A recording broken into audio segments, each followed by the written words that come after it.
Yeah. Let this beat play out for a second. Making sure that we're live and direct right here. Ladies and gentlemen.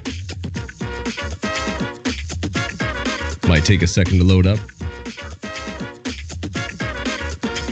Come on.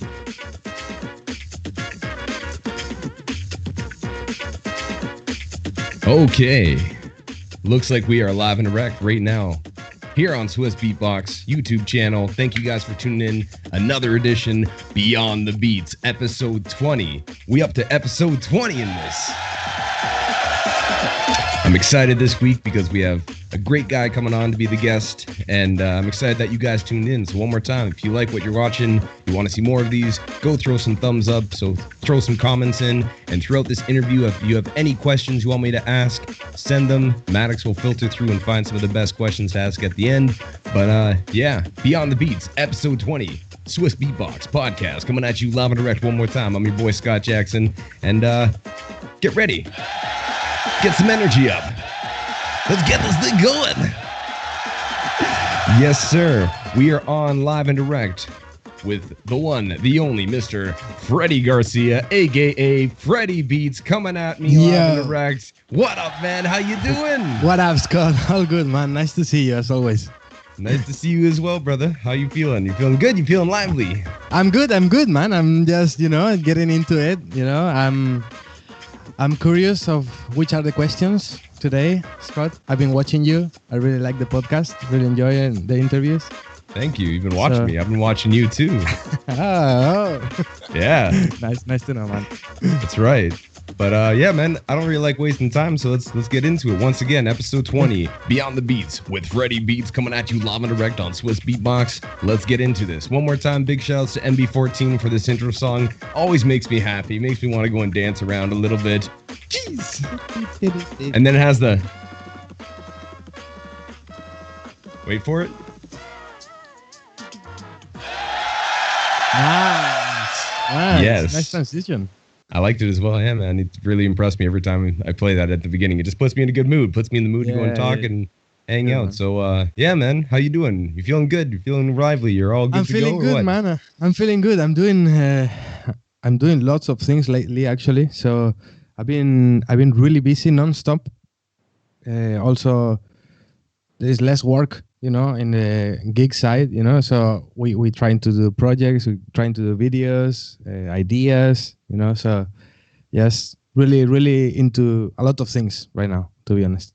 It's true, man. When there's no shows to be done, it allows you to get more time on the creative side and think about, projects that you want to work on and new music and new ideas that you can formulate, because you actually have that thing called time where you can actually go and sit down and you're not like, I got to go to there and then I got to go there and I'm going to keep running around back and forth. Sure. Yeah. But yeah, man. So usually I like to start off by a quote that I found from people throughout interviews or different videos. And the one quote that I liked was when you did your show reel for YouTube a couple of years back, and you said, as a beatboxer, I don't need instruments to create a track. I don't need to be with my guitar or with my drums. I just create tracks anytime. I have to practice them, and then when I have this idea, I can go and use it. So I have the advantage of taking this with my beatboxing. And I really like that because it's true. You don't need to go and have this huge setup. You just have your beatboxing with you at all times. So that's what we're starting with. Actually, yeah. I always thought that beatbox was so cool because, first of all, it's like for free, unless you're gonna get into the loop station thing and stuff. But when you started and when you're doing beats, and actually my show was like one man show and one mic. There was nothing else, So I thought it was the best thing, to have. You don't need to carry the instrument around because you have it on you. So I was really, really proud of this part of beatboxing, that we don't need much, 100%. You can practice at any time, anywhere. It's the most portable instrument in the world that you can always have with you. The only thing you need is probably some water, just to make sure that you don't go and get dry mouth. But other than that, you no need to worry about the battery. Yeah, that's true. Unless you're going to go and do street performing, then you might need to go and figure out batteries. You might need to get a couple of them. This is a huge problem I found. Yeah. So I wanted to go and start off by, originally when you started getting into beatboxing, you said that you're sitting and you're from Spain originally. So you're from Spain and you start hearing guys like Michael Winslow, Mac Phantom, Mikey Mac Phantom, Mickey McPhantom, Michael Courtemont. Michael Courtemanche. Yeah. That's a French guy. Many of the French people. Actually, I'm gonna get through these guys because they are from different countries, but they all share the same thing, that they were all comedians and they used their voice to create the story. They were storytellers with sound effects. That was back in the day, you know. I could imagine being a thing, you know, when you don't have so much material, the technology is not that advanced. You just go with what you have, you know. And in that moment was the voice. Michael Winslow, we all know him. Actually, probably is the idol of many beatboxers, you know, the reason why they started of doing crazy sound effects. Mickey McPhantom was a stand-up comedian who created his monologue with the sounds. Basically, he was doing Rambo sketches, all with sound effects. If you speak Spanish, you should check him out, Mickey McPhantom. I wanna say big shout out to him. Now he's battling cancer at the moment. That's what I know. So much respect for him. Wish him a fast recovery, and at last it was Michael Courtemanche, who was like a mime. You know, it was kind of different as well. He didn't talk much, and he used to imitate American people, going like wah. So he used to not even say anything. He just go with the sound, and I found him so funny. You know, even if I didn't understand French, you do understand French, right? You speak French? No, you don't speak French. All right. I wish. But anyway, even if you don't, you can understand because he's so visual. You understand the story. You know, if he's hitting a ball, like you understand. It's like the movement and the sound is just enough to create these stories. And you got into these because you originally were trying to be somewhat of an not actor, but like trying to go and be like, okay, you want to go and learn how to go and do more for the comedy side of things, and then you see these guys and they inspired you. Was that when you first started making quote unquote like making sounds essentially? Yeah. Everyone does it as a kid, but I mean, was that the first time you kind of saw that and you're like, wait a second, let me go and try to figure out some sounds to put into my act? Yeah, I think that was the first time I saw details in sound effects, because as many people as well, because I thought it was special, but I was not, because I was saying, I used to do Donald Duck, you know, and Mickey Mouse and all these things, but literally everybody I talk to, probably they do sound effects or impressions. They start with these things because that's what you watch when you're a kid, you know, at least in my generation. And that's how I started with the cartoons. Then when I saw these performers, I was like, whoa, that is something, that is a next level of what I do, you know, that is like professionals, you know, and that kind of got me into like the comedy side, because I've been watching always comedians, you know, and I've been into comedy a lot, like since I was a kid. So I think I was probably doing silly jokes, silly impressions with my parents when I was 7-8 years old already. So it's just, that was kind of the beginning of what is now, you know. Yeah, and so you start making more sound effects and thinking about that, and more than just making the, you know, thinking create a story with this. Yeah. Yes, something that makes sense, you know, a story and atmosphere, and creating it to go and be able to do that. And you can see that in your shows today too, like some of the stuff you've done. I don't speak Spanish either, because you know, I'm you know, I wish you are not from Spain, right? Yes. I speak English because I'm Canadian, and I should probably learn more languages. It'd be ideal, but I didn't. Don't need to feel guilty for that. There is so many people say in the chat, if you just speak one language to support Scott Jackson, it's not mine. Yeah, man. But so when you start making more sound effects and you start pursuing it more to go and create this atmosphere, did you have any training or anything else? Like, because I saw way long ago, I saw this you're like in a gold unitard, and you're in like a one-piece gold thing, and you're sitting there in a group with like a cast. So were you... Okay, I know which picture. I would say don't pull it up. No, don't do that. You can check it. It's on my Facebook. You can see it. Yeah. It's in a So I'm saying, actually, I was a dancer as well. So I used to pop in dance. Yeah, for a long time, and I was working around Spain doing these shows, doing popping, you know, and we will dress as robots, but we look like more like rhythmic gymnastics with with a vest on. But you just went there and dance. I think if I put that right now, I would look like a golden sausage, you know. A little toiter as age goes on. Oh man, pretty tight. It was pretty tight, yeah. So, but because I was bringing that up, the idea of you always like you had popping dance video with like KDR at KDR Urban Fest, and you were working with a guy named Cuba. And I saw videos of that, and then I saw the other things. So you had the idea of being a showman and performing and being out in front of a crowd before you even started getting into the noises and beatboxing and doing shows vocally. So you had that experience. I was gonna just say, how much did that help you when you go out and start performing as a beatboxer and as a noisemaker, essentially? Yeah. I think it all helped. Also, dance helped me to be a better beatboxer, to understand better music, to read music in a different way, or to follow the sounds. So I was really curious about this. That's why popping was so useful in my... Because when you dance popping, at least when you start and then after this, you can use other techniques. But you try to... You take as a challenge, try to do every sound on the song, you know? And you focus on the little details. And that's what I did into my beatbox. Also, this made me be more confident. I used to dance. I didn't really care at all. You know, I love to be in front of people. Kind of my ego was on like high levels.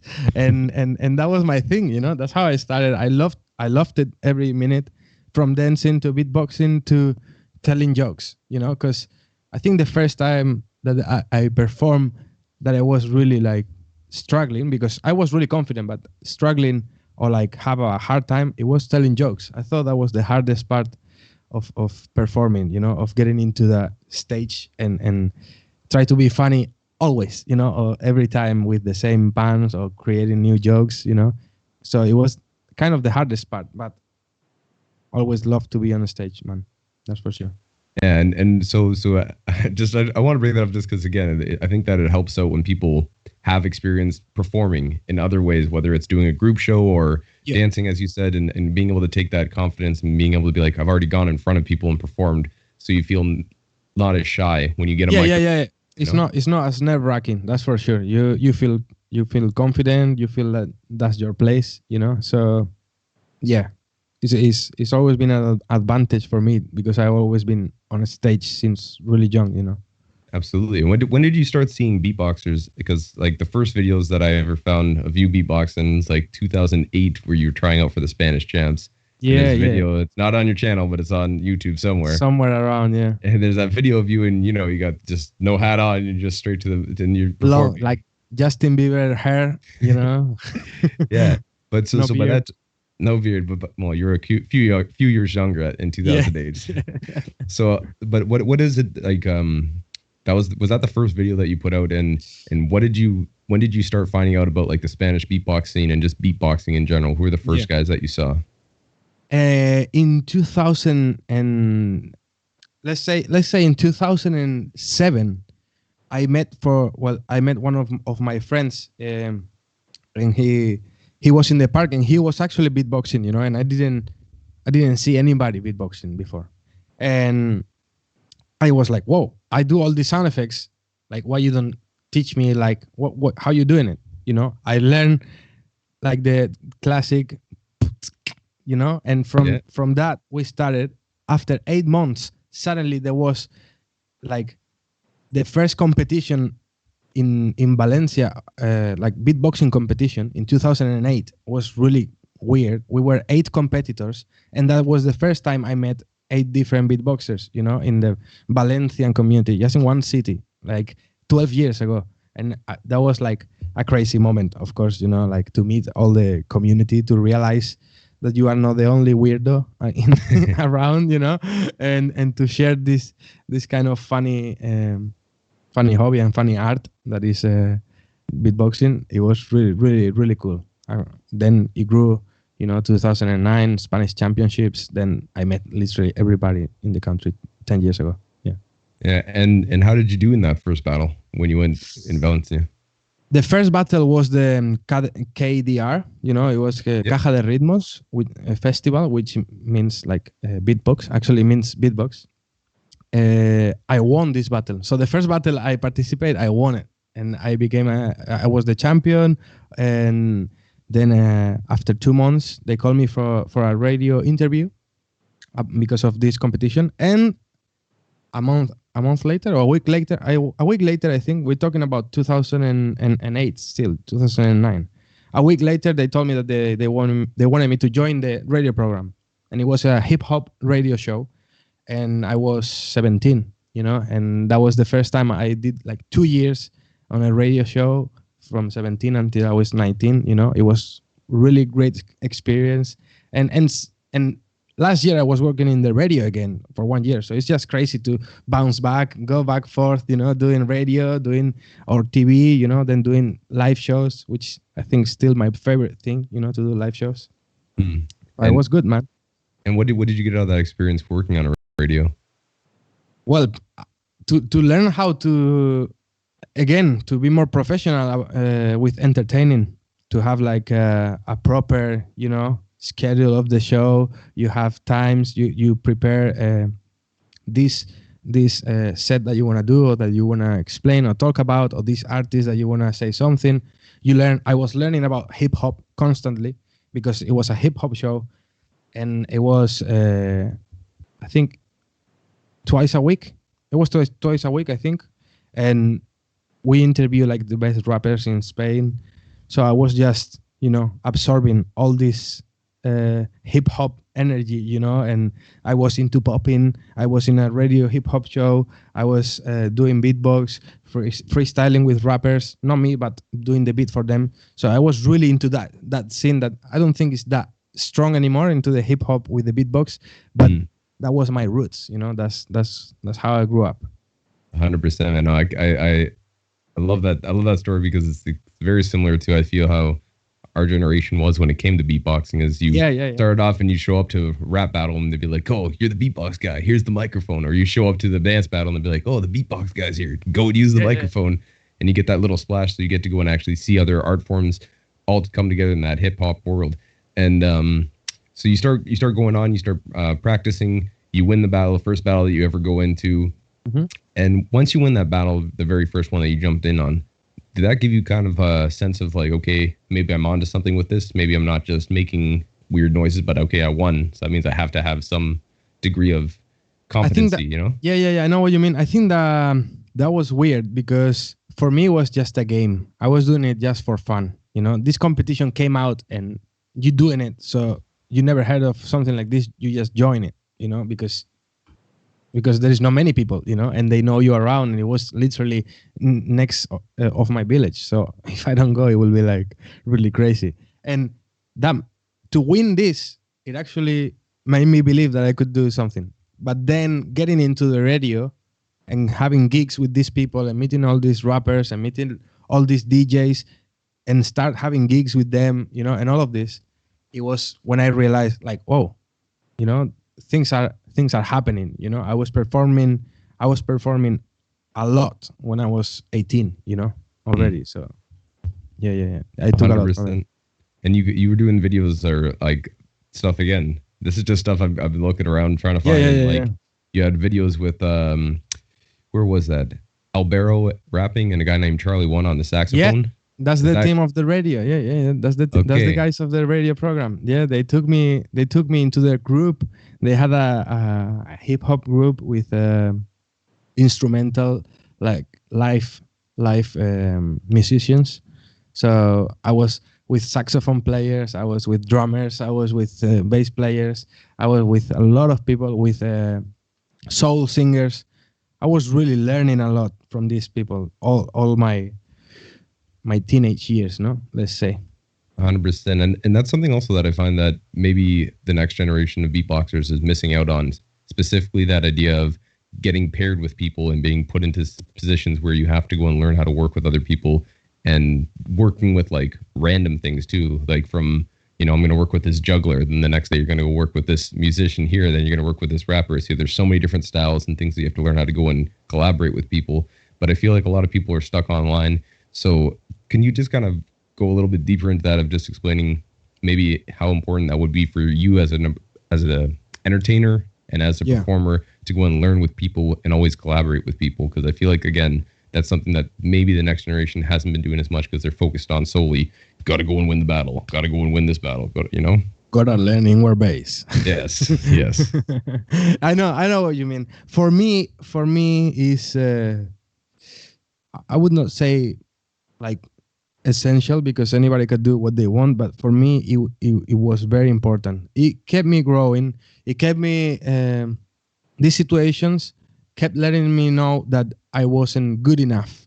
Like I had things to learn about music. I had things to learn about flowing on a beat. I had things to know about my voice as a singer, or never study music like when I was a kid. So I just had to learn it on my own and take some information from these people, taking advice.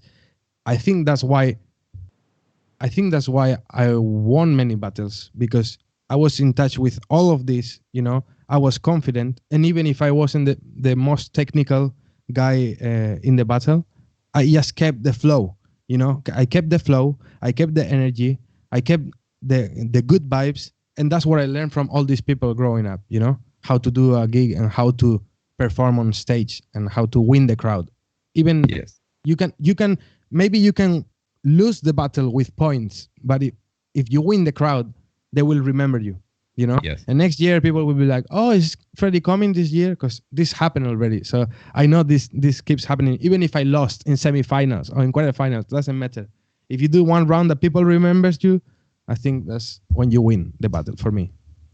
That's a very good way of saying it. All of this sharing with other musicians and dancers and singers, I thought that made me grow in a musical way, because I kept listening different styles of music. I kept learning. I was like, oh, this is samba. Oh, what a weird tempo it has. Like, oh, let's try it. And you get into that. Oh, this is that, and you don't know every style. We just kind of know what we know, like the basics. And then if you want to dig around, there is so many styles of music that beatboxers don't do, and they could have. But I guess. 100%. Yeah. I guess people needs a bit more of this, sharing with other artists. I agree. I think it helps you immensely, from anything from singer to juggler to dancer to name a profession. You can work with anything if you can. I love magicians though as well. Yes. 100%. And so just keep on going. So you're working, you do the radio, you've won a battle, you keep going. 2009, you go to the Spanish champs, you meet guys, you meet everybody in the scene. And from there, when is it that you decide, because I know you said in 2011 you were a full-time chef, and you were really training to become a chef. And what is it that made you change your mind, decide to go to London in 2012 and just be like, you know what, I'm going to move and try out that? Because you went to London and you were still being a chef, from what I hear. Working like 12-hour days to go and make rent. And then what was it that made you click and say, you know what, I'm going to grab this microphone and try out the busking and try out the street performing with guys like Contrix and AVH? Well, I went to London because I think it was one of stage of my life that you are like, oh, I need change. I need a change. And I had a friend in London, and he said, oh, look, I have a sofa here. You can stay until you find a job and you find a house. And I was like, you know what? I think I'm going to do it. So I left my job. I took one luggage, went to London to my friend's house just to try it. I had nothing to lose. Well, I lost my job, but I left it because I wanted to. Anyway, I knew as a chef I could find another one. That wasn't the problem. So I went to London, and I stayed in my friend's house for about 2 months in his sofa. I found a job in a week. I think I took a week to find work, and then I was working like 12 hours a day. I think I was 12 hours a day and 1 day off. So I was really, really, really stressed out. Like the kitchen is completely stressed. If you have to love it a lot to work all your life with it. But I don't know.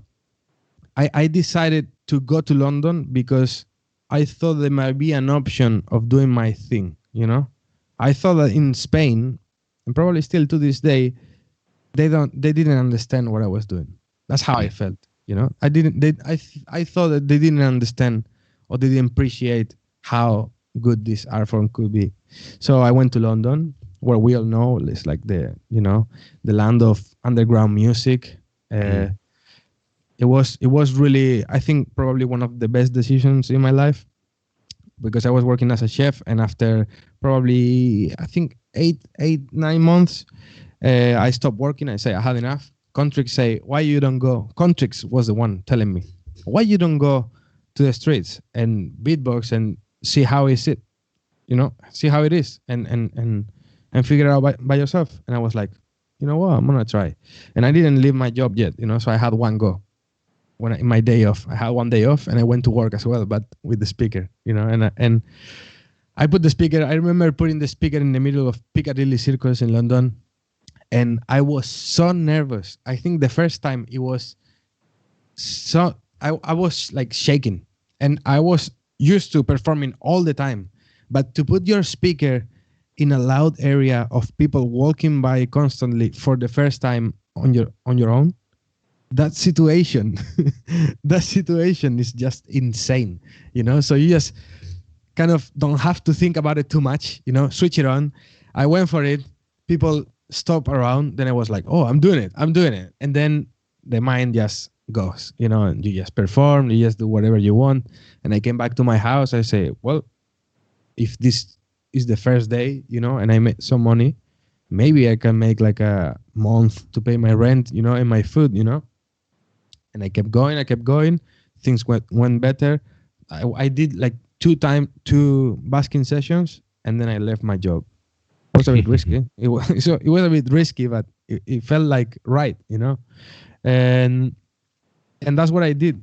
Since then, I performed for 5 years in the streets of London. You know, it was a long time, a lot of experience, another situation that I learned from. And in the stage persona perspective or showmanship, you know, or crowd control, and not just crowd control as a hype man, but also crowd control as a safety man, you know, as keep everything in their place, people in good positions, nobody in the middle of the road, you know, all these things that I had to learn and control with the time, you know, that I was doing it.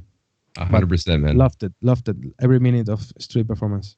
Yeah, from like there's so many videos out there on YouTube of you doing your thing all around London, whether it's Piccadilly Circus, Trafalgar Square, Camden Town, Brick Lane, Portobello Street. You did a whole bunch of busking all around the place. Now, how does that? Because again, I did a bunch of street performing in Toronto, and like I saw. Yeah, spent a long time sitting on the street corner, just grabbing a mic, same exact idea, and do your thing, and gotta go and understand how to go and make a crowd, get the money from them for what you're doing. But also the main thing, as you said, is performing and making those connections. And I was gonna ask your opinion on if you do it not just the one day a week where it's kind of a special thing and someone sees it, all of a sudden they're like, whoa. But if you start doing it every single day and you treat it as a job and do it every day, how do you keep that fresh for the people that see you on a daily basis? Because some people will come back and try to tip you again, being like, oh, I love what this guy does. And then other people we might have problems with. Yeah, I don't know. I think in that sense, let's put it this way. I think I was lucky because London was living out of foreign people, of tourists. You know, so it was tourists constantly. So I would literally, what I say, recycle the crowd every 20 minutes. You know, because there is so many people that they're gonna be there for a weekend and then they go, and we will put ourselves in the tourist spots, you know, and that we can be. So, you know, there's going to be mainly tourists, you know, and, you know, if somebody see you a couple of times, I had like a proper set, 20 minutes that was changing through the years, but still kind of the same vibe, you know, because I knew it worked. I knew it was like what I did, what I create. I knew it was kind of unique, you know, and people recognize me because of it. And I used to do it like every day. So, you know, it's just it's just it was a like a sick experience, you know. I guess people should try it, you know, at least once to get out, you know, and do it. That's for sure. Absolutely. And you've also I had a similar problem in Toronto when I first was doing it, because they have these bylaws that a lot of the places when you go out to street perform, you can only be so loud. You can only go over this decibel. Yeah. And you can also go and you can't, or some places now you can't even have a microphone with an amplification system because of people and companies complaining, which is kind of ridiculous, because then how are you supposed to go and do your thing? But in 2016, you're the first person, along with ABH, that gets caught busking without a license, and you get a ticket from the Camden Council, and you get fined 220 British pounds, and you get into the Independent, the Metro, Evening Standard, you get into these different news places. So can you kind of explain that situation, how that went down, and also what that meant? Again, being the first person to be caught for that is definitely it's an odd thing, you know. Like, my mom said that I wouldn't be the first one in something, and there we go. And there we go. First one to go to court and almost got to jail for beatboxing. Yeah. Yeah, it's a crazy story, man. It's a really crazy story. I was living with ABH. We were performing in Camden Town really often. You know, I used to busk probably 3 to 4 days a week, something like that. And we performed in Camden for years, and it looks like they changed the law. And for this, you have to look whatever it is online that it says the law, and that nobody checks out because you wouldn't. I don't know why, but it changed the law. And this council guy just asked me if I had the license. I don't know, there's a license. I say, yes, there is a new license. We just put it. And if you want a license, you have to give me your details. And I was like, fine, you know, I have no problem. I want to do this, you know, I want to do this legal. So I have no problem to give you my details. I gave my name, I gave my address. He knew the rest. And 4 days later, I received a letter to my house with a 60-page like court case with pictures of me on top of the speaker, you know, like I'm a terrorist, literally, with a bomb. And I couldn't understand nothing, because first I was in a country that it was not like my hometown. So I was like freaking out. I probably for 3 hours I had a crazy panic attack. I was like, what is this? You know, they're telling me it was a fine of 2,000 pounds, you know, like that was, I think that was like 2,500 bucks, you know, something like this. I don't know. It was really, really crazy. So when I saw this, I panicked. Then it comes out that ABH got the same thing that I did, because this council man decided to fine us when he just asked for the details to have the license, which was a dodgy move, you know, him, from somebody that works for the law, you know. To lie, it's not a thing that you want to say or mention in a court case. So what I did, I had no money back in the day to pay a lawyer, and it wasn't that big to have like a free lawyer. I don't know how you call that. Yeah. And so we have to defend ourselves. We ask a couple of questions to one of the lawyers in the court place, you know, just like, please, what I do with this? It's like, okay, plead guilty and tell the truth. I was like, okay, we went back home. We prepared the case. We knew we had to plead guilty, because it's like, you cannot say, I didn't know this was illegal, you know. You cannot go and kill somebody and say, oh, I didn't know killing was illegal. It cannot be an excuse to not go in jail. Not a good excuse. Not a good excuse, you know. So it was there, and yeah, I didn't know. My bad. What I do? And when I was doing all this writing all these things, like all the situation, like word by word of what happened, I told the judge, you know, in this moment, I told that the guy lied to. He asked me for my details with false pretext, you know, like with false accusations or whatever, or false reasons. And he just lied to me. He could say, I find you with this, give me a ticket. But he didn't say that. And the judge was like, you did that? And with no warning. So it was like the lawyer of this side of the council was like, and then I started beatboxing. No, no, imagine. No. And what happened, it was like they say, okay, with this kind of dismiss the case, you have to pay the fees of the court case. You know, we plead guilty. We had this register, so I guess I'm a beatbox criminal. Yeah, beatbox criminal. And that's what happened, man. Basically, we kind of won. For us, we won because they wanted to take such a crazy amount of money that and to have like criminal level 3 or something like this, you know, it's like crazy stuff, you know, that could have gone really wrong for beatboxing, guys. Yeah. Guys in the chat that you're hearing, I almost got to jail because of beatboxing. It's something crazy to know. But it worked out. It worked out because, as you said, you eventually didn't own, you had to pay like £200, and they waived the huge fee on a lot of it. And you ended up getting some media attention from it, getting into them, because they say like it's a pretty ridiculous situation and something that people wouldn't know about or hear about. So it's good in some ways that you got that, and also put it behind you to be like, okay, I dealt with that. Now how do I do it going forward so I don't have these problems? You know. Sure. And is it something you still do? Do you still perform? I see your the amp in the back there. Is here my baby always with me. yeah, I have it always with me, but I don't busk anymore. No. For the last 3 years I stopped. After this happened, I didn't trust the law, so I was like really doubting the system. Like I was like kind of scared of police. If I get caught, I could like go to jail or have more on my record, which I never had. So it was like pretty insane to me that because I wanted to do beatboxing, I had to be scared, like if I had a gun on my pocket, you know. It was really crazy.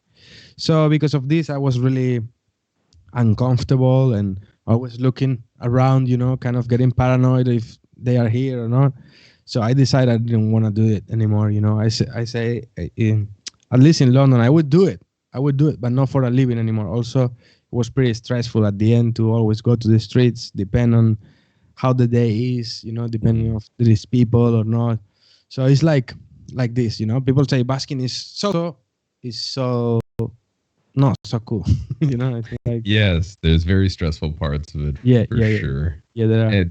And where do you go from there? Because from that was 2016, but going back, as soon as you start hitting the streets and start working, you meet up with guys that are showing you and being like, you know, asking like contracts, saying, why don't you just jump on a microphone and go and try it? And then you start living with ABH. So you start getting ingrained into the UK scene.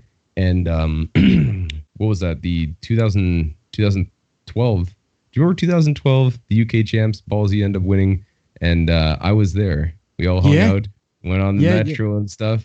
That was the first time. That was the first time I met the UK fam. That was the first time I met you as well. I met Contrix the first time there as well. I didn't speak much English back in the day, and I remember Contrix and I. We just for 10 minutes. We couldn't talk to each other because my English was horrible. He didn't know any Spanish, so we just spent 10 minutes beatboxing to each other. You know, like saying, how are you? But in beatbox, you know. And that's why when they say that international language for us is kind of true, because we didn't need to talk. We just had to had to vibe and enjoy. So. And during that time though, 2013, when you end up going and meeting the UK scene and getting kind of ingrained in it, because you end up doing the park jams with them and you start doing stuff. When is it that you 2013, the next year, you go in and you enter into the UK champs and you make top 16 and you end up battling sound bites? But how did that work out for someone who is Spanish, who I guess lives in the UK and then you applied for it. Can you explain how that worked out, that you got into the battle, and also how did it feel to go and get into the UK champs, because that's a major championship for sure. Yeah, it was weird. Of course, people can criticize that you are Spanish and you can be in one championship, but this year I was living in London. I was there already for a year.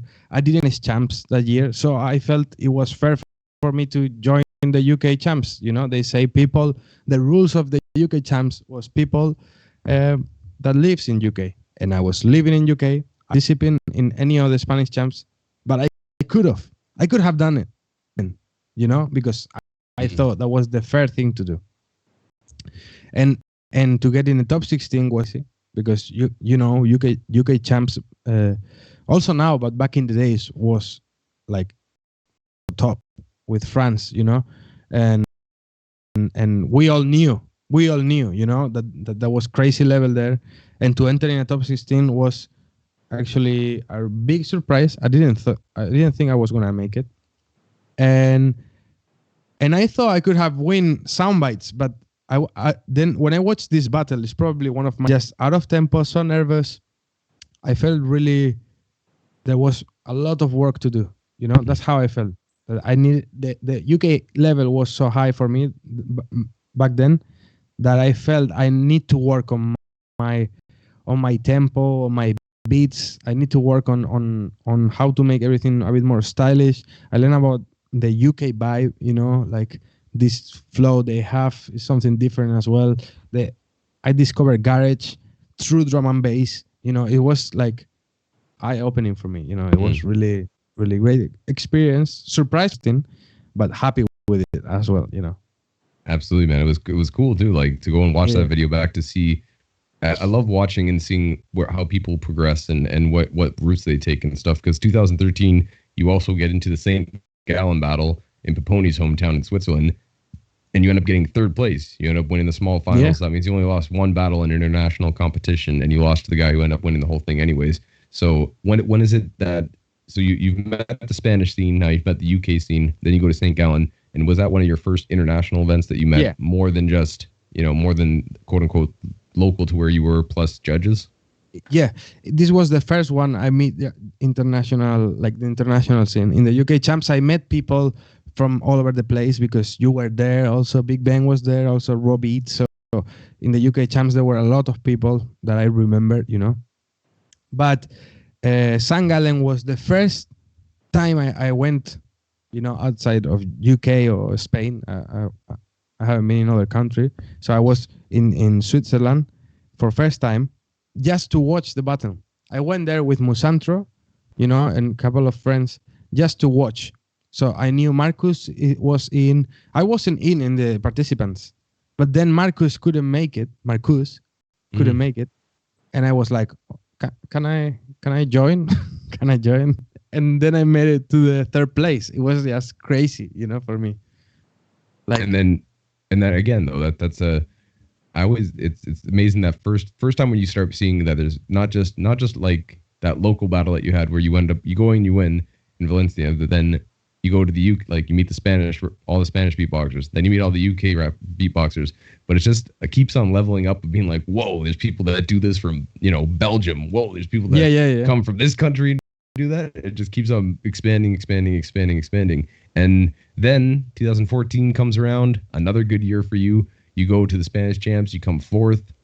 Yeah. You go to the fresh baked beans battle, you come second, which were even required to go into the overtime battle. And then 2014, you win another battle, which is the Too Many T's, the showcase battle in the UK. Showcase battle, yeah. And then you keep going. 2015, another really good year for you because you end up winning the Cardiff Cardiff Beatbox battle. And during that battle too, something interesting I found was you beat D-Lo when it was in the quarterfinals, and you go on win at the Cardiff battles. And then you see these guys years later and you're like, whoa, these guys are just... I think I was speaking about this the other day with D-Lo and the guys, we were in a Discord call with Balance and D-Lo and stuff.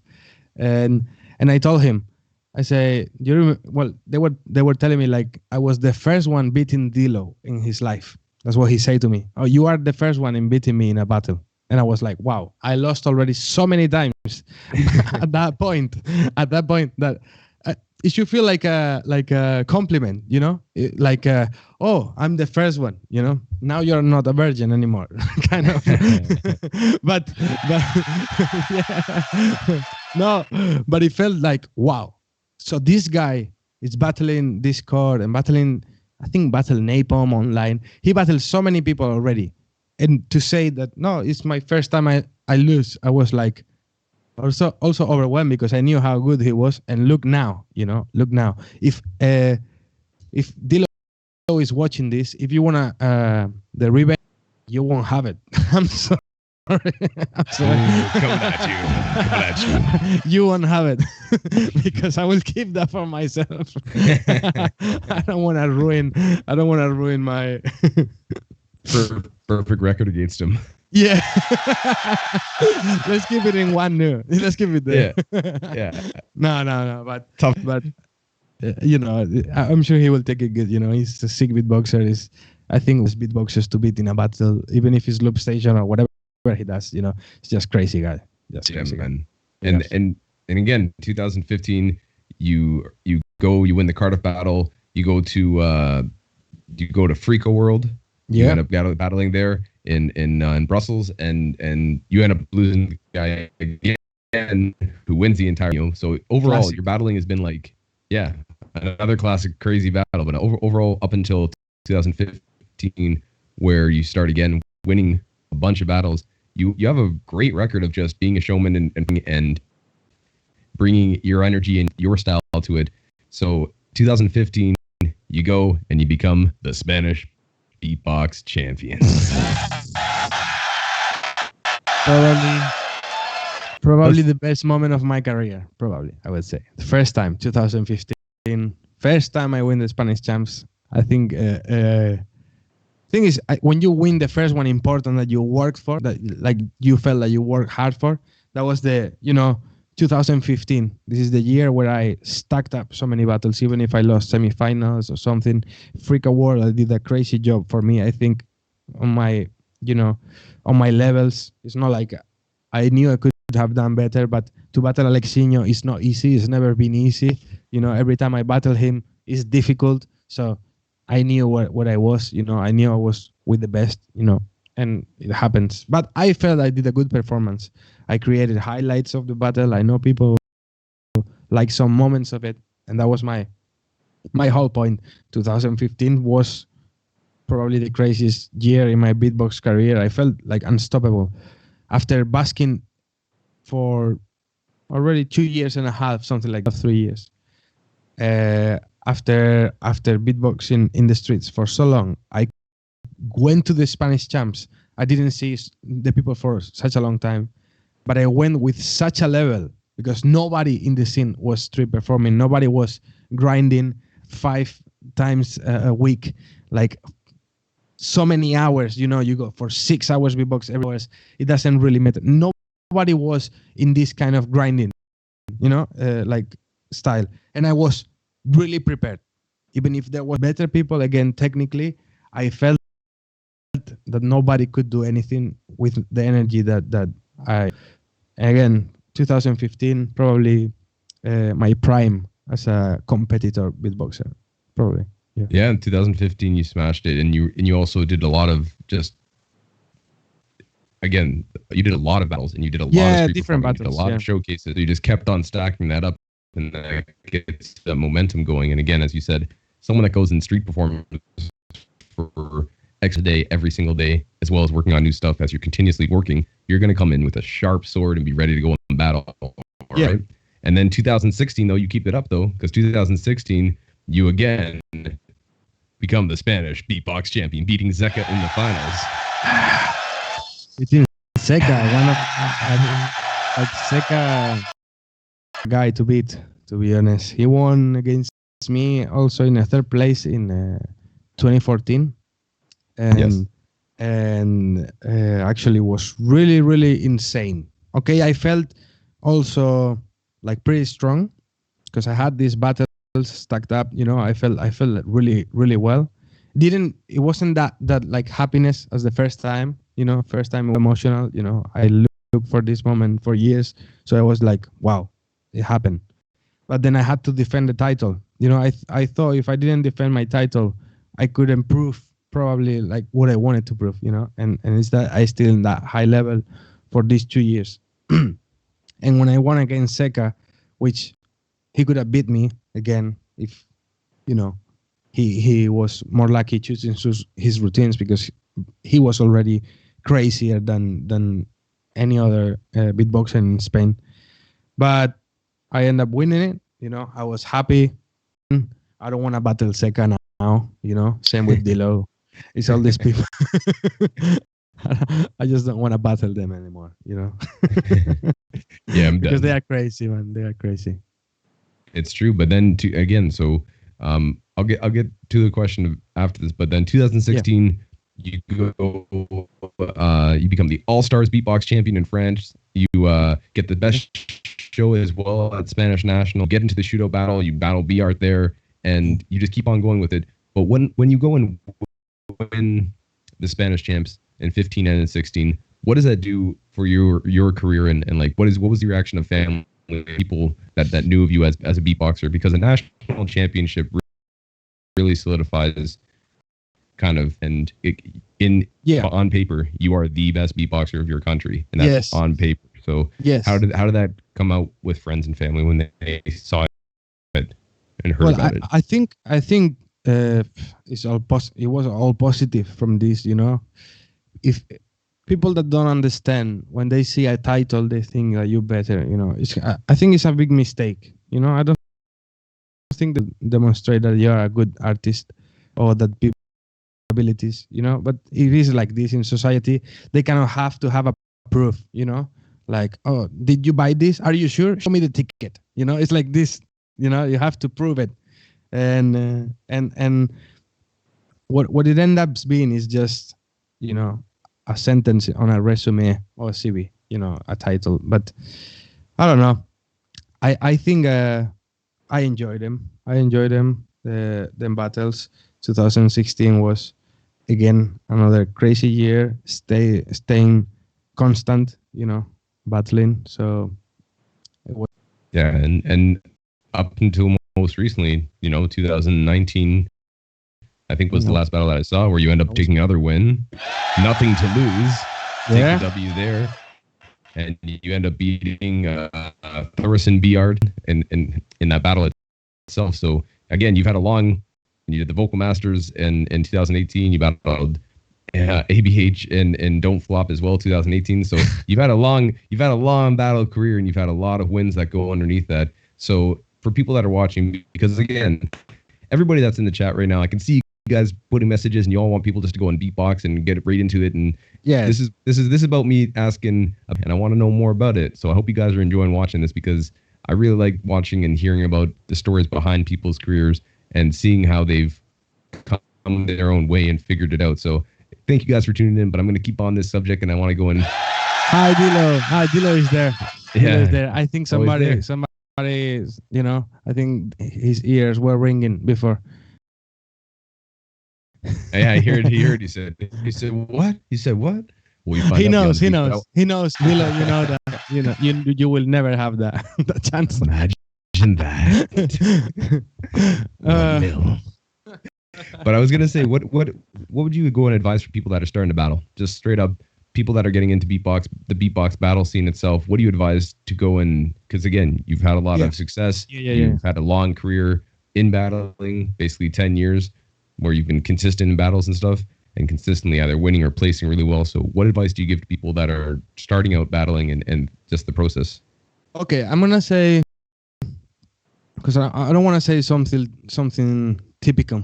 You know, I don't want to say something like, you know, like practice or whatever, or, you know, to learn. I guess first thing is to learn how to battle. You have to battle, because you can imagine one thing, but you have to be there. It will be a bit, you know, less intense, or you will lose probably. That's what happens at first.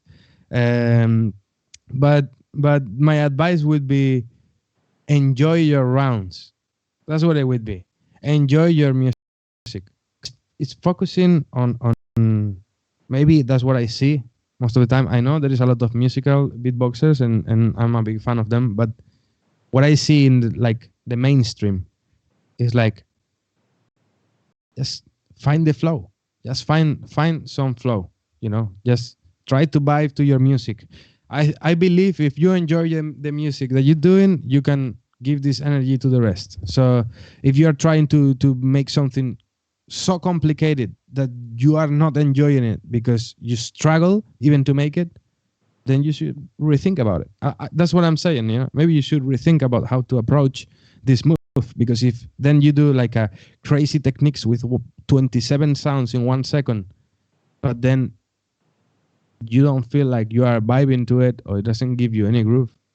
It could be a punchline, but it will finish there. It won't keep going as a whole thing. So for me, it was really important that I do rounds that I know. And you can see my battles. You can see me enjoying every sentence I say, enjoying every beat, and enjoying every opponent I have.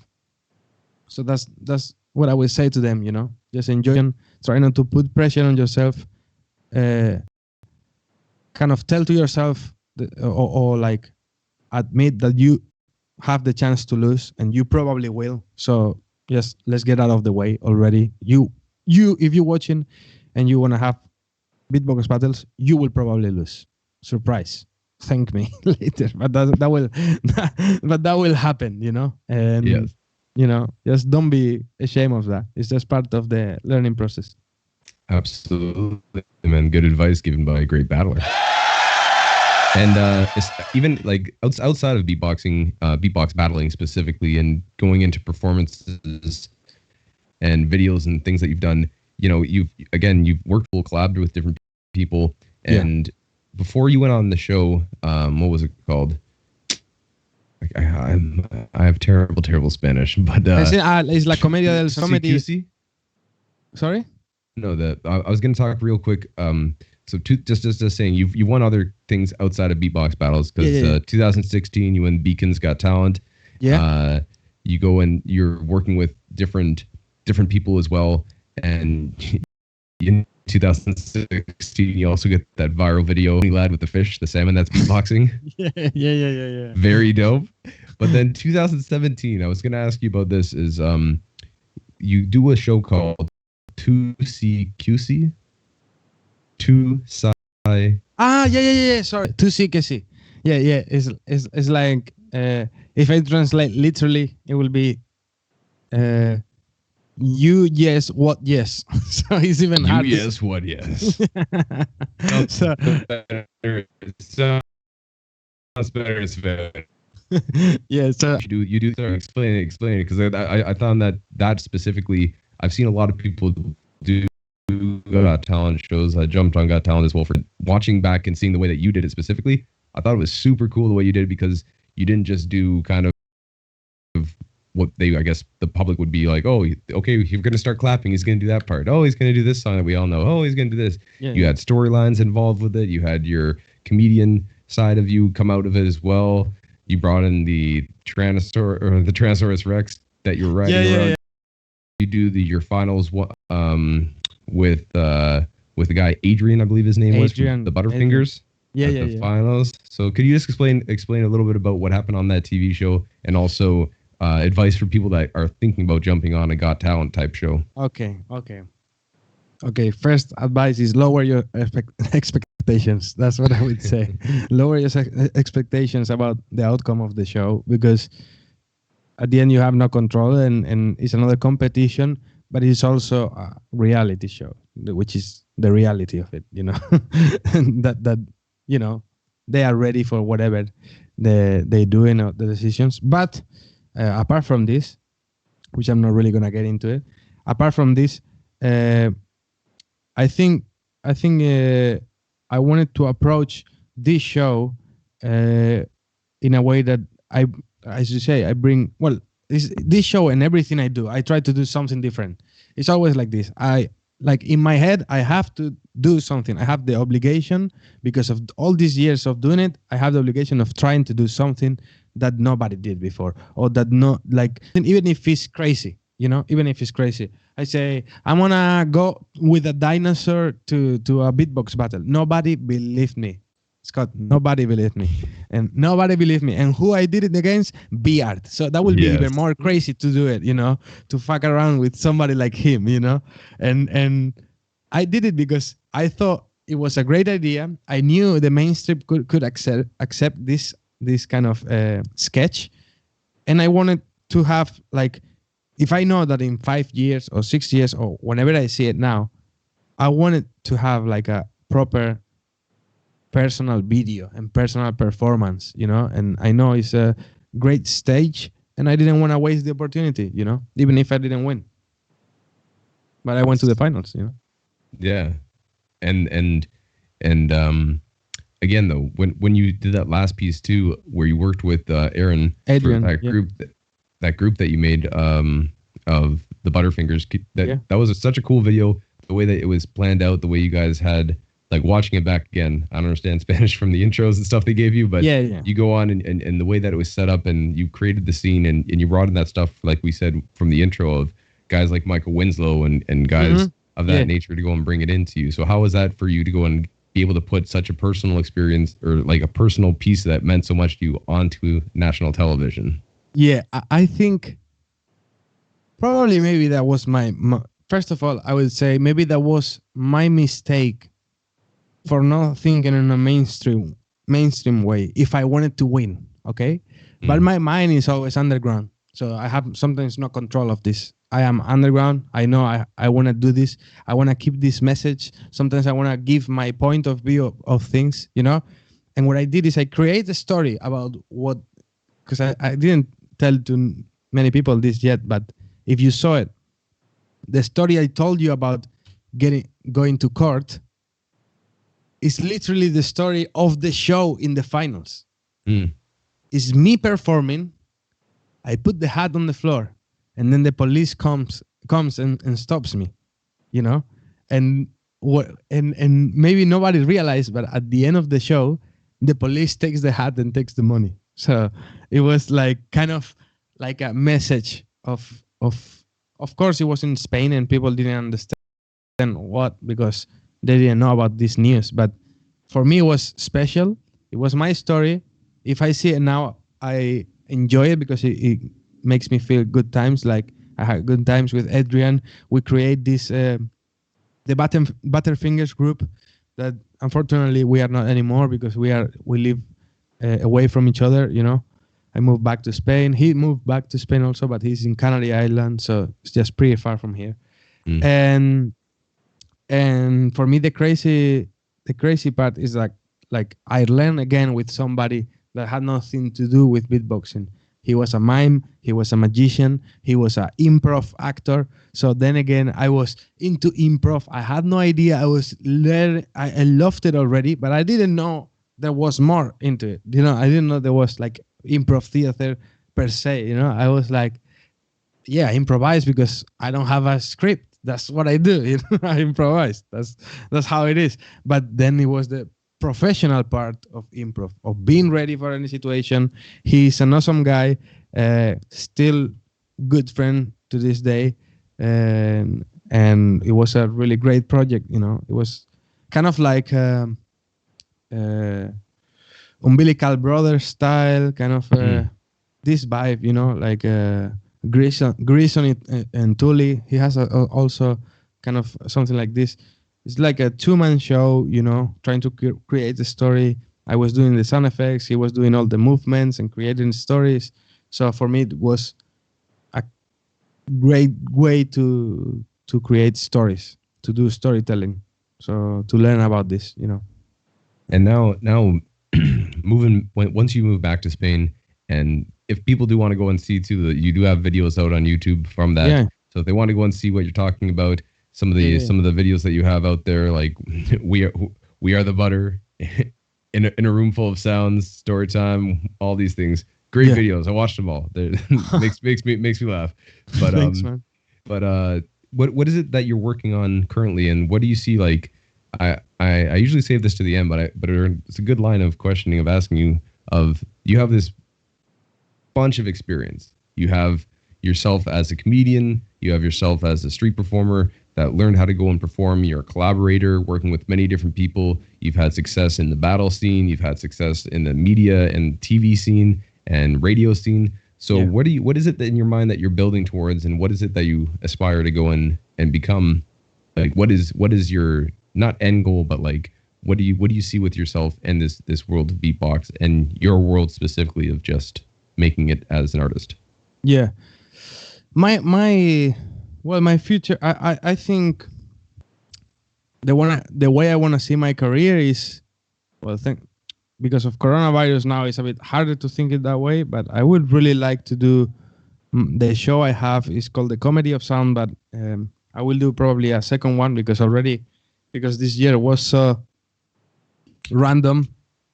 I feel like I feel already like I have to refresh material. So I will probably have another show and call it different. But my main goal is to just go around on tour doing my set as a comedian, as a beatboxer, as a showman, as an artist, basically. And just it's 1 hour and a half of stand-up comedy mixed with beatbox. In the second part of the show, the one that I want to do is I will include loop station, which the first one didn't have. Still was 1 hour and a half. It was like a cappella and stand-up comedy. And I will use more my loops. I would like to do improv with people. I would like to kind of get into the theater scene. That's what I want to do. Like kind of sell tickets. Do shows all around Europe, all around the world. Do comedy in English, in Spanish. I did it in Italian. I tried in Portuguese. I really don't care where or how or when, but I want to do it. I just want to perform. I'm trying. Also, I'm trying to perform in this crazy situation. So I've never been a video guy, and I've never been a YouTuber. In fact, my videos with most views is from different channels. Like most of my videos are from somebody else's channel. But I wanted to push a bit more in this quarantine kind of like times. I wanted to push my YouTube channel, or at least my content. I know we talk about numbers all the time, like this, I want to grow to this, but I wanted to change my content. I wanted to upload more. I wanted to kind of get into the YouTube world or the social media world and try to have the energy that I have live, which I think is my pro, as an artist. I think it's one of my things that live I win. That's how I feel it. Every time I'm in front of somebody performing, I will be 10 times or 20 times better than on a video. I don't know. Just how I am, and I see so many people doing videos so great and having this confidence, and I wanted to kind of have that. I learned in this quarantine to talk to the camera, to explain with this new project that I'm doing now with SBX, and that kind of was a big challenge for me, and really happy with it. So yeah, you've been putting out some good stuff on your own YouTube channel as well. You got the imitation video where you were doing all the different sound effects for animals, and then 3 days ago you just released one where you're doing trap on Omegle, I think it was, and you're talking about Nutella and stuff. I just go full autotune, and I don't care anymore. Beatboxers say, you're using autotune. Yeah. And what about the 700 other effects that I have with the autotune? Yeah, like you just care about the one but because you don't know anything else. But literally I have like 1,000 effects apart from the autotune that are not my voice, and I will still use them just to create crazy sounds and make fun moments, because autotune is such a common thing nowadays on the live stream, on the mainstream music. We see it all the time. So if I want to make parodies of things, I gotta have it, I gotta have it, or at least do it with it. But that would be too complicated to do a full song like hitting my throat, Yeah, you probably hurt yourself eventually. Yeah, people won't be saying, you hitting your throat, be careful. No, they will be like, okay, no autotune, that's good. Yeah.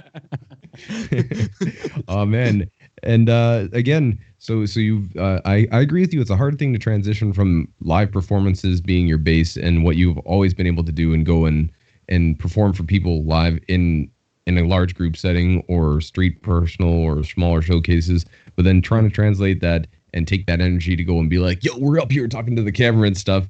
I've had a similar difference of like when I go and host battles online. It's a weird feeling to be like, yo, everybody out there, like, and I'm just sitting there like, make some noise.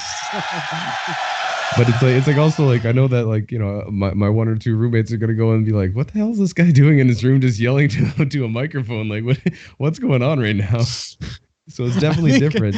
I feel you so much in that one. I think my neighbors think I'm insane already. Yeah. All they hear is just 3. And then just like time 3. What do you think that? What do you think they might? What do you think they might think? That's like 3. Yeah. 3. What again? This guy with the 3 again. What is he? Why is he screaming time? Time for what? He doesn't even have a PlayStation in his room. He's not yelling at a computer game. He doesn't play. Like I don't play computer games, so they know I'm not sitting here talking to the girlfriend.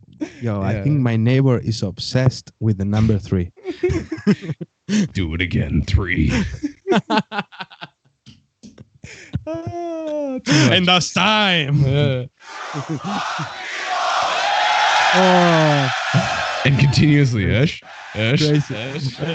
Okay, now you think what people, your neighbors will think of you. But now think what they will think of me singing with the autotune. Yeah, and they just hear what I'm singing for real, which normally is horrible. Which you will be like, yeah, I wanna scream again. I don't know. Yeah. People just hearing like shitty.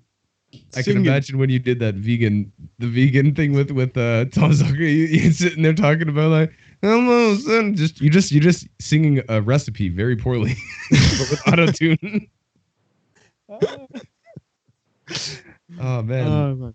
And speaking of projects, you are now the host of the SBX Late Night Show. Ladies and gentlemen, Fredy Beats. Can you go and talk about this project? Because you did it with first guest was Tomazakre, and then you had my good friend Mr. BBK, the president himself, and you worked with Maddox on this project. Can you guys tell the people that are watching right now what's going on with that project? Are they expecting more videos from it? And kind of the platform that it is, because it's like a late night talk show, but Swissbeatboxed up, and we got the man right there. Fredy is the host. So what up? Man, I wanted to do.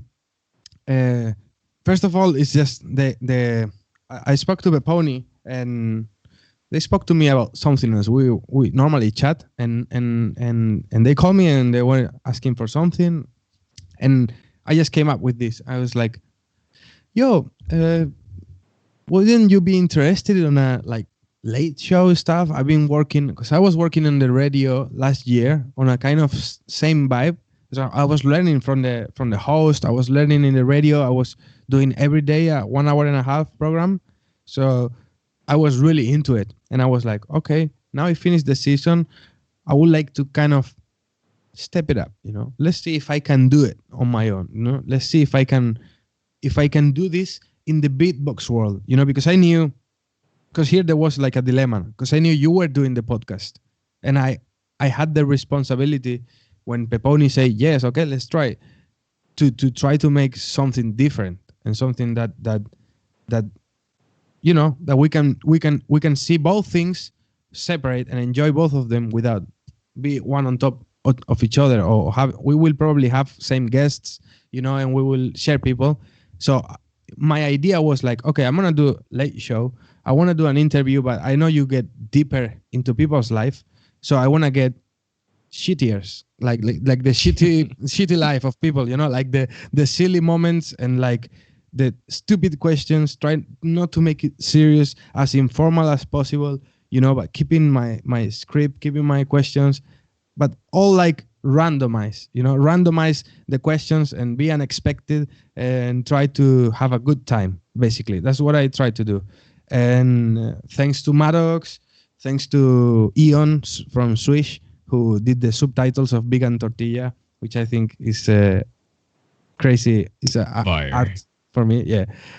Thanks to Thomas Sacre for giving this beat away, and letting me destroy a song just for the fun of it, and the rest of the team, Pac Max, also Peponi and Rachel helped a lot, to organize all of this, and ended up being a crazy experience. Lots of work, more than we thought. I'm sure you realized it too, probably. It's more work than you think. People just, it's an hour chat. That's what they think. People, an hour chat. What about behind? What about you watching my videos? What about you going through my life on YouTube? And all this time that you spend watching the shows just to make different questions to appear natural, knowing some certain things. These guys takes a lot of work, and that's what you don't see. But I know you, Scott, what is behind all of this, and there is hours of worrying about your show, Yeah, no, I agree, and I genuinely loved watching your show. Yes, the first, that's only episode 1. I'm looking forward to seeing way more of it. There will be. I think I have news that there will be one more, probably. I'm excited to go and see where you go with that, because from my end too, doing this podcast has been a pleasure, and I get to go and interview my friends and my peers. And every time, I said it before in this interview, and I've said it in pretty much every single one, getting to go through someone's career and looking where you've taken your route of beatboxing and seeing the things, your accomplishments and the setbacks that you had and things that you had to overcome, and just the journey so far has been such a inspiring. It's inspiring for me to go and look at you guys and be like, wow, they've done this, and I can see similarities in between things I did, and then see similarities in between other people now that I've been talking. And as it goes on, it does take a long sit there. And I think that eventually, Facebook and YouTube are going to start sending messages to me being like, yo, you're creeping on these guys.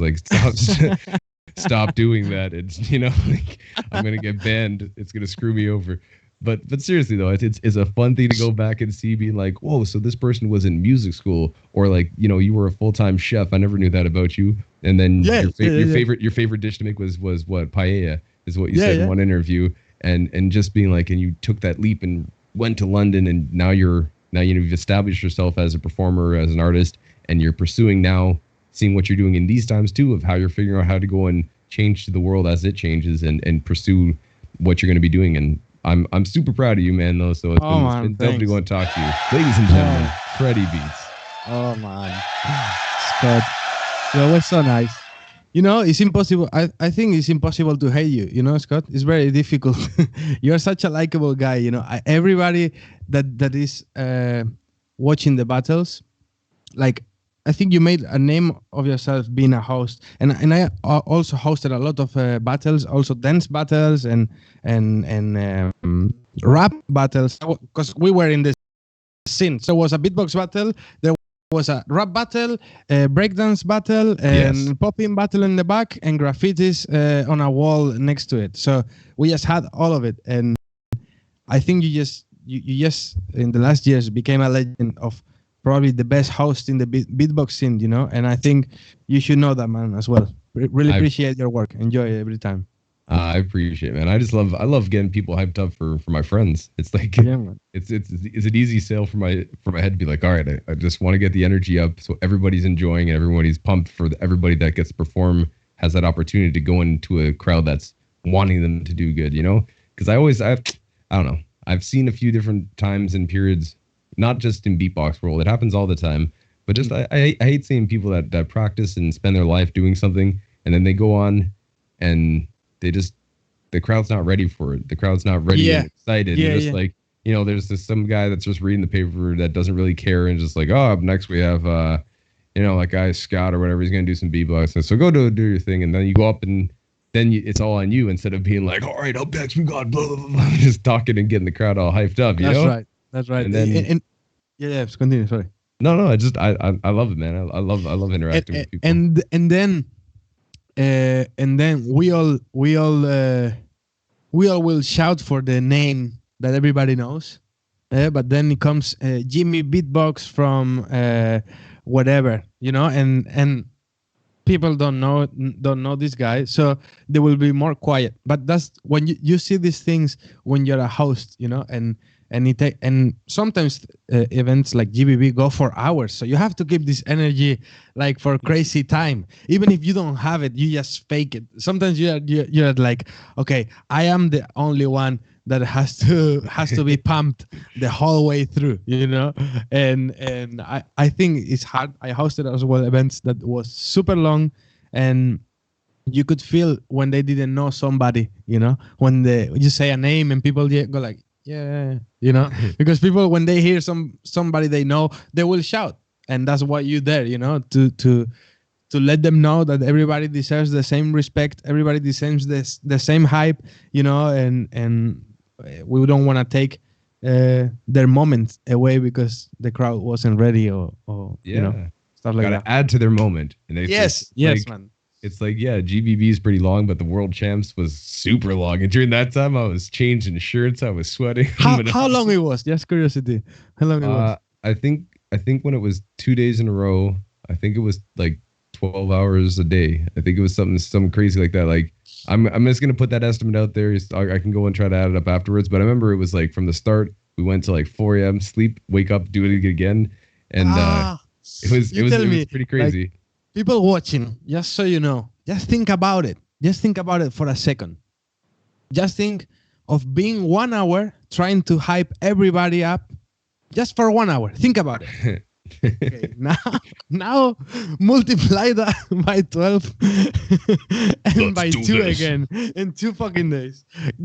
It's not like normal. We need to rest on that. Like, it's not common sense, but we do it, you do it perfectly. You got it down to the T. You get people hyped up, and I think you make the competitions way better, and people professional like you and other hosts like this make the events way more entertaining, it's less boring, that's for sure. Yeah, man. It's going back to the days for me. It was watching Mike Spawn forever and always. Mike Spawn, crazy host as well. Yeah? One of my favorite hosts of all times. Mike Spawn, I love you wherever you are. I love you. La la la la la la la la.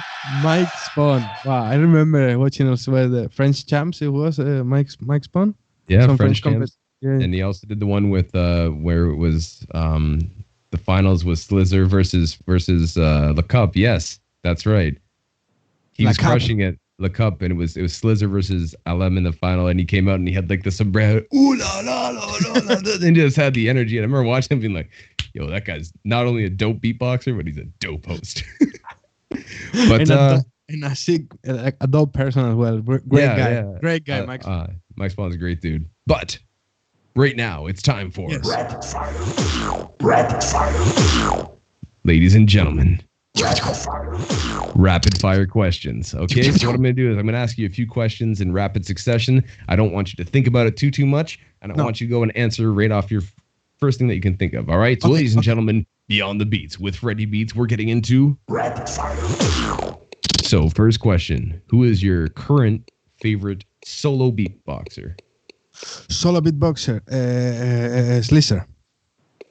Who is your current favorite tag team? Tag team. Fruity Bomb from Spain. Current favorite loop station artist as beatboxer? Dice. Current favorite team of beatboxers? Very one. What Pokemon are you? Bulbasaur. What is your favorite thing to cook at home right now? Bolognese. What is your most hated thing to cook?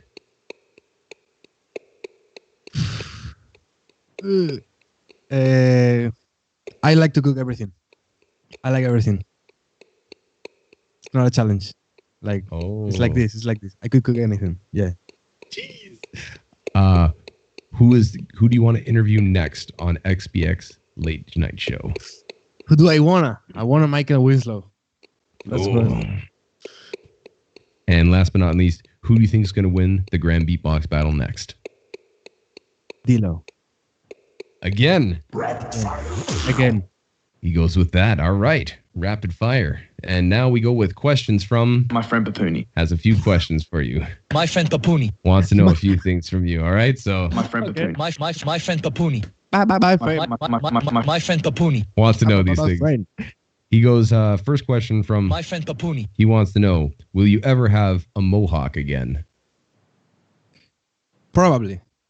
Ooh, I've seen those pictures. I think it could happen. I think I had a haircut today, so not this time. But I think as soon as I go a little bald, I will go back to the mohawk. Yes, I always said that if I ever am gonna go bald, I'm just gonna shave my head. Yeah, but and if I'm bald here, I do the mohawk on the side. Doesn't matter. You do the reverse mohawk. Give it to George Costanza. Oh, just to be different. That'd be good. All right, so Pony, he says he will get a mohawk again at some point in his life, whether it be on the top or on the side. Another question from my friend Papuni. My friend Papuni wants to know, since you live in Valencia, he wants you to go and tell people about the original paella. Yes. Original paella. Yes. Can you explain what's in it and how to produce it? Because I've had it before, and it is a lovely thing to go and eat. Okay. We have to get things clear. We all know, I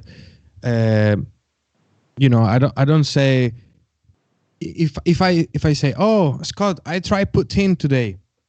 It was really nice. These potatoes with ketchup and cheese. You will be like, whoa. We put like gravy. That's the poutine kind of thing, like you put gravy. Well, this is the same thing with paella. Paella. There is one called Valencian paella, which is the original one, which is chicken, rabbit, green beans, white beans, and rice. That's the thing. You put a bit of tomato, paprika, and there is no more ingredients. You do the stock with this. Once you do the stock, you cook the rice on it. But then you have different styles. You have seafood paella and stuff. What we don't do is mix seafood with chicken or meat, we don't mix, but there is also people who does it. But in Valencia, people normally wouldn't. If not, you call it mixed rice. You don't call it paella because we will be offended. That's why you don't call that poutine. You will say fries with ketchup. It will be different. That was almost offensive when you said it. I was like, you just said that. Yes, you were offended. That's the same way. Gravy and cheese curds. What's going on here? Yeah, I know because I did it last time, and I saw online a video of how to do poutine, and I tried it like straight away, and I loved it. By the way, I can't wait to go to Canada to try some of the real stuff. But yeah, paella is what it is. Chicken, rabbit, green beans, white beans, rice, and that's it. Tomato and paprika. If you put something else, we call it rice. We don't call it paella. I like that. That's a good answer. Well, that was a question from my friend Papuni. And he goes, he says, he just kind of finished commenting on that. He didn't actually say anything else. He just wanted you to explain paella, and he wanted you to go and say that he's sure that you can cook it. He loves Spanish food. Yes. And he's sure that your version is very good. So that's from him. That's for sure. Now, another question from my friend Papuni. My friend Papuni wants to go and see right here. He goes, he remembers when you came to St. Gallen for the beatbox battle, which was the event in his city, that he remembered you helping out all the beatboxers in the kitchen, helping serve food. So what made you such a social and nice, helpful gentleman? Wow. I literally forgot about this moment of my life, but it's actually true. Well, I don't know. I like to help all the time. I like to do things with people. I don't like to sit down while people is doing stuff. I feel guilty every single time. I cannot sit down and watch around. It's just not my personality. I don't know. It's just, I am like this, in the kitchen, the chef also knows how to clean the plates, and that's how it is for us. Not because we are head chef now or something doesn't mean that you forget your roots or you disrespect the profession being like, no, I sit down here and the rest work for me. No, I just like to help out. I had many beatboxers in my house in London.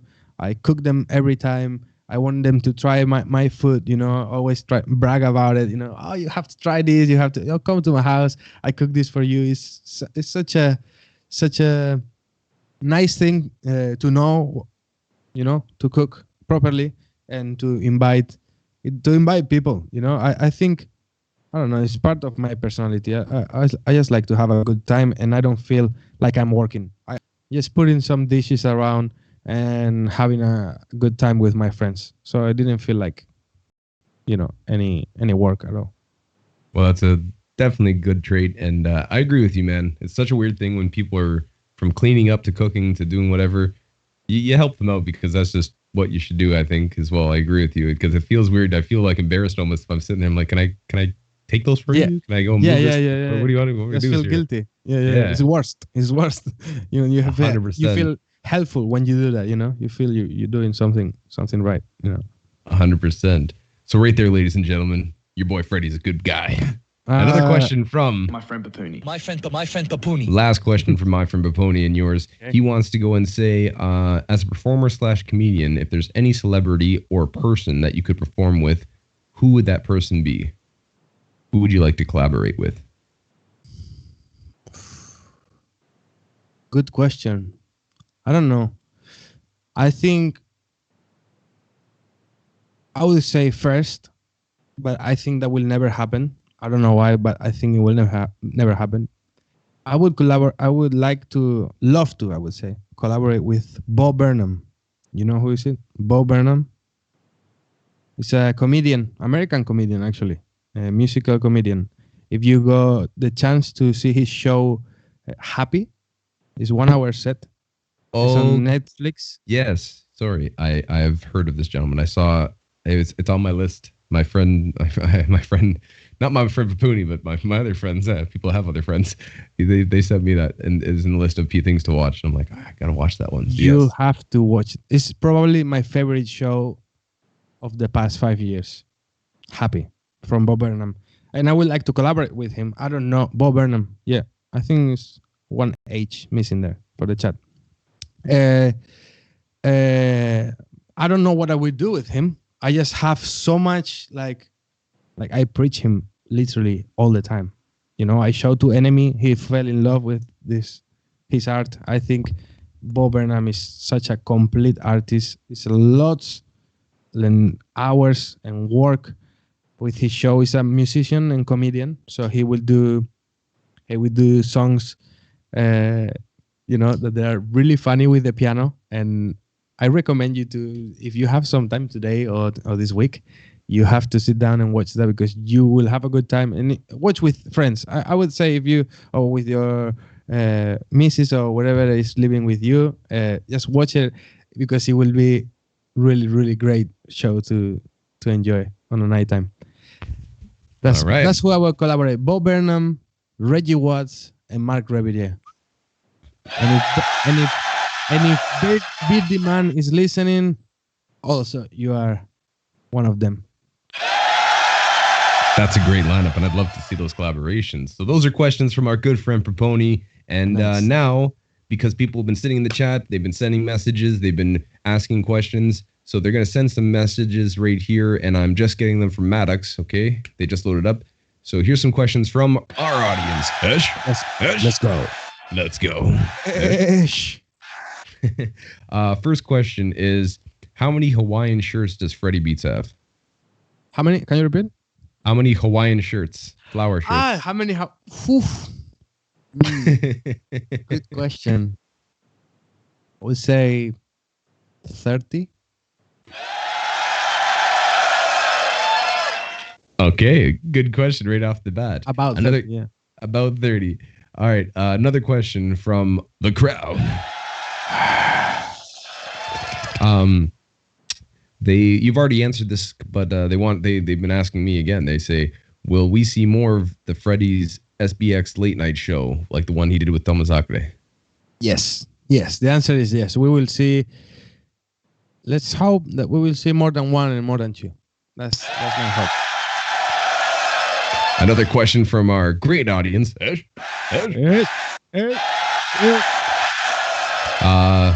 Will Scott become a guest on one day on Fredy's show? Will Scott the guest or the host? I'll be your guest one time. For sure. I mean that will happen for sure. that will happen for sure. I don't know. Like that has to happen. I'm like so glad to join your show, and I'm pretty sure you will join mine at some point. We kind of bringing up content in the same company and same channel, you know. So for sure, I have great questions, and I want to know things about you for sure. Like. Ooh. We'll keep it to that show. We'll keep it to your show. Yeah, we'll keep it to that. I find out about you. Now you can go and try to find out about me. I will go. Trust me, I will go so deep into that shit. It's an odd thing. I'm going to go so deep into you, Scott. All right. Well, oh, man. Well, ladies and gentlemen, those are questions from the audience with Fredy Beats here on Beyond the Beats, live and direct on Swissbeatbox. Before we jump off here, people have been asking the entire time. They're excited about this. They want to know, will you do a beatbox session for them now? Do you have enough water that you can drink some water and do a little freestyle session? Use your loop station, whatever you want to do. People want to hear you beatbox. They've been asking about it. Okay, let's do something now. Like a little freestyle, because these people, guys, this is just let's get a message here, you know, out of this freestyle. There is more than beatbox in life, okay? You can see all my beatbox videos. He's asking for questions about life, and you just ask always the same thing. Be original. Try to be not even in the comments. You can be original, guys. It's true. I will beatbox because, of course, we are in a beatbox channel. And if people is asking for it, we will give them what they want because we are performers, you know, and we know always what to do. But there's a message right there, just for the people from Fredy Beats, you know. Try to be original in your comments, boys. Let's go. Boys and girls, ladies and gentlemen, right here live and right on Beyond the Beats. Fredy Beats, y'all already know what to do. I say the 3, the crowd says the 2 and the 1. Let's get it in 3.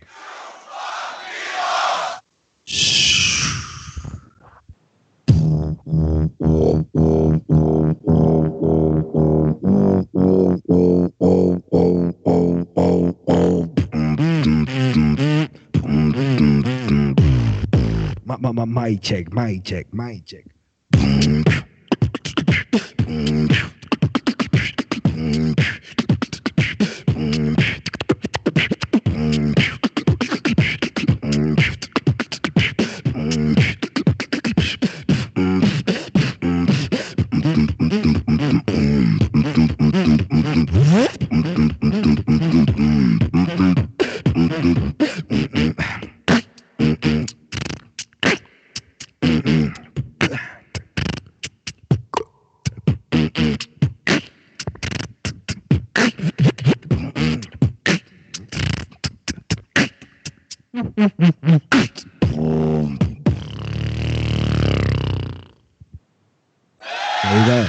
There you go, people. You got it. Let's go. Right there, ladies and gentlemen, Mr. Fredy Beats. It's been a pleasure to have you on, brother. I've enjoyed the talk. I enjoyed just talking and chilling with you, man. I'd love to come and hang out. And nice to see you, man. Always bring a smile to my face, man, bro. Really cool to see you. 20 shows. Really nice. Keep going. Keep doing it, man, as you do. Keep smashing it and make people know more about beatboxers, because I know there is a lot of info that I can use for sure. You want to get inspired and learn about people's career, you got to go and look into them and figure out what's happening beyond the beats. Oh, put the tagline in it. Oh, that's the best plug. Question for you, though. My last question, though, because this is something that I just thought of actually right now that I forgot to ask you. Yeah. This is just, what's with the rubber duck? Okay. You're curious. Curious, yes. You're curious. Okay. The rubber duck. Well, this is a long story. The rubber duck was the reason why I'm beatboxing, I would say. So it's a cool story. I will tell you, I have even, I don't know if you can see it. I have a rubber duck here on my leg as well. Well, the microphone's in the way, but I could certainly... There we go. I saw that tattoo there when you posted it up. I was wondering where you had that. Yeah. So rubber ducks have been in my life. But the reason is, and we have to go back to the beginning of the interview, that when I was first started beatboxing and discover, my sister, I always ask my sister, tell me one sound and I will do it right now. So she will tell me a sound and I will do it. Like that will be a thing that I will learn every sound I can and then go to my sister and say, tell me one sound and I will do it. She will say it. I will get it every time. And one time she thought about it and she was ready for this, and she thought about it. She wanted to kind of catch me, And I say, hey, Raquel, tell me to do one sound in Spanish, obviously, because I didn't know how to speak English back in the day. and she said, do the rubber duck. And I had like my brain just freezed, I was like, oh, I don't know how to do it. And then I was like, and I couldn't do it. So after she said this, obviously there was no reaction because I couldn't do it. So after this, I was practicing for 2 weeks. I could do like a whistle with my throat, like Joel Turner. I could whistle like this technique. Alexini also, when he was young, he could do it, this kind of whistle from the throat. And I could do like, and I could do it. So when the first battle in 2008 in the KDR, KDR, yes, final, I did a beat that I learned with, it was the rubber duck beat, and I won because of this, because I was like, like this, and everybody went crazy, and that was the beginning of the rubber duck. It became my logo. It became a mark for my beatbox. When I was 17, everybody knew me from this technique in Spain, and I was doing every time that everybody would ask me, can you do the rubber duck beat? Can you do the rubber duck beat? So that's why the rubber duck. And now I introduce them to the SBX Late Show decoration, as I have some rubber ducks at home, and I think it looks good. I think it looks good. That's a good question, because nobody asked me actually about why the rubber. Never. I think nobody asked me about the rubber duck. Such a cool story from my sister when I was 16. Like just a challenge. And that's how it all began right there. So we started and ended off and brought this all the way around, ladies and gentlemen. Full circle or full square or rectangle. I'm not sure which one you drew there, but one of those. Full circle. Yeah. I was like, we did the full cycle. We went back, Nice. Back in time. So before we jump off here, a couple of things. One, what are your social medias for people to go and follow up? I know they're in the description box below, but tell the people where they can go and support you and find out what are you doing with your life in this crazy world of beatboxing. Okay, right now I'm trying to put some content outside, in Twitch. I'm doing live streams with my loop station, trying to do the same thing that I do in my YouTube videos with the Omegle sessions. I practice. I just go for an hour or whatever I'm doing. I don't know that day. And I practice beats. I listen to the people. I ask them for topics to sing about. I have fun with them. That will be. I will be doing live streams every now and then, playing with other beatboxers, because I did that. That will take long to explain. I did like a Rocket League championships on my Twitch with Dilo, Saro, Perez. Everybody was playing, so we did like a 20 years competition. It was sick, and that's what I'm doing in Twitch right now. Just sharing content and collaborating with other beatboxers. On YouTube, I have these projects with Omegle. I'm gonna put out a new video pretty soon that is really special with some friends of mine. I'm gonna keep it there, just to keep the surprise. And I will stay with the SBX Late Show, trying to have some fun, bring bring up some beef with beatboxers, and that's what I do, man. Just follow me if you're watching this and you want to know more about me. Follow me on Fredy Beats YouTube channel, Instagram, Twitch, Fredy Beats TV. That's my Twitch. So just pop around, say something, comment, and we will have fun for sure. Right there, live and direct, ladies and gentlemen. Once again, Fredy Beats, not only Spanish beatbox champion 2 times, multiple different championships all around. You might have seen him on your TV station, heard him on your radio, seen him as the SBX late night host, all around good guy, comedian, showman, beautiful smile having. Yeah. Look at that. Ladies and gentlemen, once again, this has been Beyond the Beats. We're on episode 20. We keep stacking them up. I hope you guys keep on tuning in. Send us around. Tell us who you want us to see next. And give me ideas of who you want to go and put on the show. And it's time from that. Most importantly, before I get out of here, make sure you go and follow up Fredy Beats. Make sure you go and support him in all his work he's going to be doing. I'm excited to see when the world comes back to relative normalcy that we can go and see a solo show by you, brother. And I can't wait to go and see you in person and give you a hug. Yeah, man. Same. Can't wait to see you, bro. Thanks for having me. I had a good time in your show, and hope you keep doing this, man, and teaching us about people's background story. You know, I will be sick to see.